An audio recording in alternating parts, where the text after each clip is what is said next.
Television centres എന്ന് പറയുന്നത് ഒരു 10 എണ്ണം മാത്രമേ രാജ്യത്തുള്ളൂ.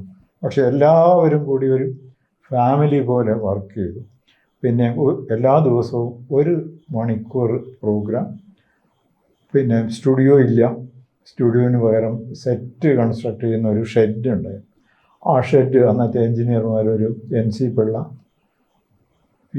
PRS നായർ, അവർ രണ്ടുപേരും എന്താ പറയുക ഒരു വളരെ ത്യാഗത്തോട്. പിന്നെ മദ്രാസ് എന്ന് കുറേ എൻജിനീയർമാർ പല സ്ഥലത്തു നിന്നായിട്ട് ഇവിടത്തേക്ക് ട്രാൻസ്ഫറായിട്ട് വന്നു. ക്യാമറാമാൻ, എൻജിനീയർമാർ പലരും എൻ്റെ കൂടെയായിരുന്നു. മദ്രാസിലുള്ളവരെല്ലാം എൻ്റെ കൂടെ ജോലി ചെയ്തവരായിരുന്നു.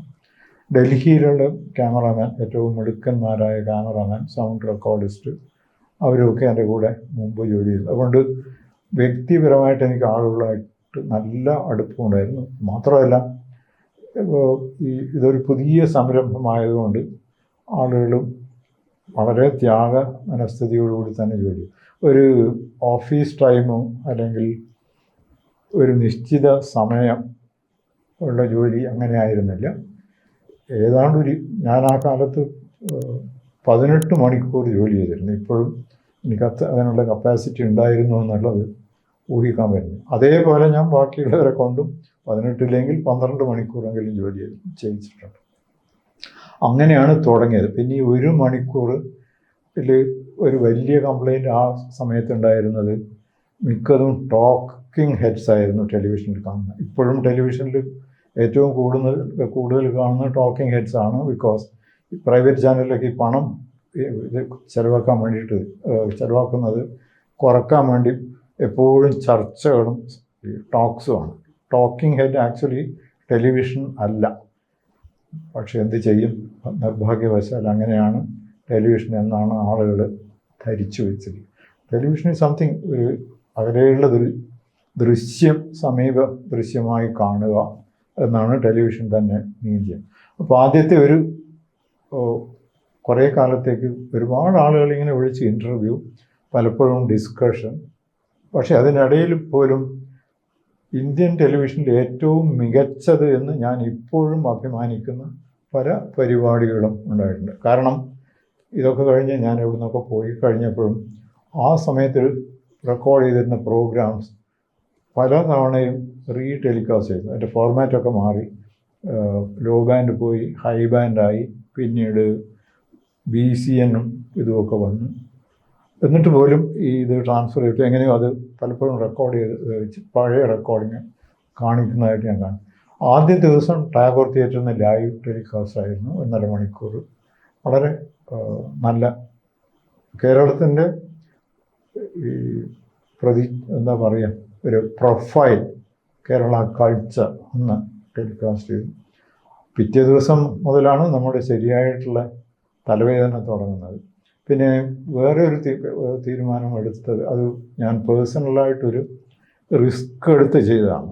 അതായത് കേരളത്തിൽ ഒരു മീഡിയം സക്സസ്ഫുൾ ആവണമെങ്കിൽ ന്യൂസ് ഉണ്ടായിരിക്കണം. ന്യൂസിന് സ്റ്റാഫിനെ അപ്പോയിൻറ്റ് ചെയ്തിട്ടില്ല, ന്യൂസ് എഡിറ്റർ ഇല്ല. അപ്പോൾ ഞാൻ ഡൽഹിയിൽ വിളിച്ചിട്ട് പറഞ്ഞു എനിക്ക് ന്യൂസ് വേണം.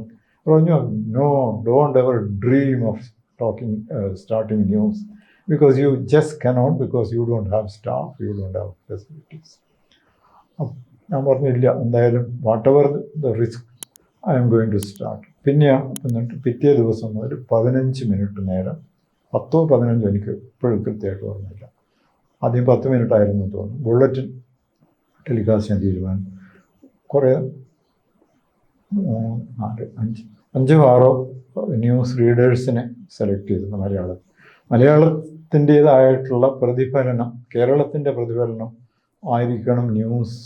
ഈ ആളുകൾ ന്യൂസ് അന്നൊക്കെ വായനക്കാരാണ്, ഇപ്പോഴാണ് ന്യൂസ് ആങ്കേഴ്സൊക്കെ വരുന്നത്.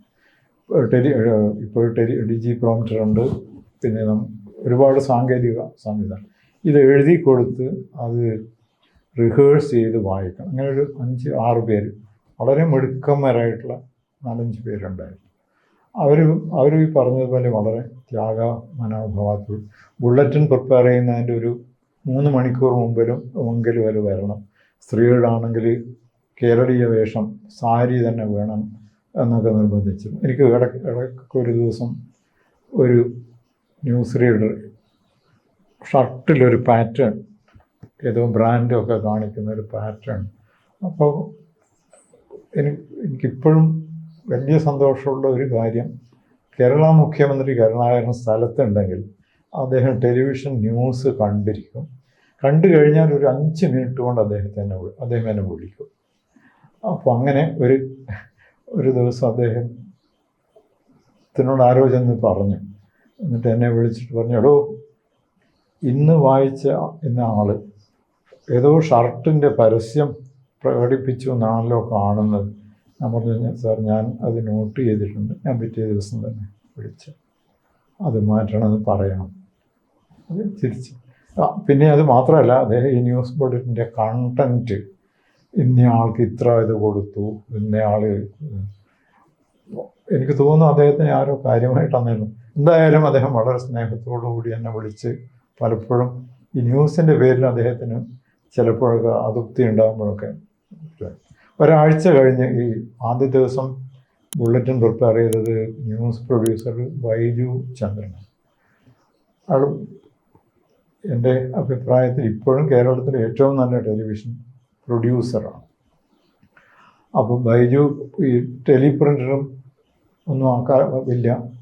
പിന്നെ ഡൽഹിയിലുള്ള ഒരു പരിപാടി എന്ന് വെച്ചാൽ ഈ ന്യൂസ് ബുള്ളറ്റിൻ പ്രിപ്പയർ ചെയ്യുമ്പോൾ AIRൻ്റെ ഒരു പൂൾ കോപ്പി ഉണ്ടാവും. ആ പൂൾ കോപ്പി എന്നുള്ളതും പിന്നെ എന്തെങ്കിലും സ്പോട്ട് കവറേജ് ഉണ്ടെങ്കിൽ അതും കൂടെ ചേർത്താണ് ഡൽഹിയിലെ നാഷണൽ ബുള്ളറ്റിൻ പ്രിപ്പയർ ചെയ്തത്. അപ്പോൾ ഇവിടെ പൂൾ കോപ്പി വലിയ സാധ്യതയില്ല. കാരണം AIR ബുള്ളറ്റിൻ, AIR എന്ന് എനിക്ക് ആ കാലത്തൊരു സ്റ്റേഷൻ, ഞാൻ വന്ന ഇടയ്ക്ക് ഒരു സ്റ്റേഷൻ ഡയറക്ടർ ഉണ്ടായിരുന്നു. അപ്പോൾ പല സാങ്കേതികമായ ആവശ്യങ്ങൾക്കും ഈ AIRനെ ആശ്രയിക്കേണ്ടി വരും. അപ്പോൾ ആദ്യം എന്നോട് അന്നത്തെ സ്റ്റേഷൻ എഞ്ചിനീയർ പറഞ്ഞു, AIRന്ന് സ്പൂൾ ടേപ്പ്, റെക്കോർഡ് ചെയ്യുന്ന സ്പൂൾ ടേപ്പ് ചോദിച്ചപ്പോൾ അത് തരാൻ പറ്റില്ല, കാരണം ദൂരദർശനമായിട്ട് യാതൊരു സഹകരണവും വേണം. അന്നത്തെ സ്റ്റേഷൻ ഡയറക്ടർ, ഞാൻ പേര് പറയുന്നില്ല, ഓർഡർ ഇട്ടിട്ടുണ്ട്, അതുകൊണ്ടൊന്നും തരാൻ പറ്റില്ല. പിന്നെ ഞാൻ പറഞ്ഞു, നമുക്ക് മാർക്കറ്റിൽ നിന്ന് വാങ്ങിക്കാം. ഈ തിരുവനന്തപുരത്ത് സ്പൂൾ ടേപ്പ് വിൽക്കുന്ന മാർക്കറ്റൊന്നുമില്ല. പിന്നെ ഇവിടുന്ന് അവർ സംഘടിപ്പിച്ചു.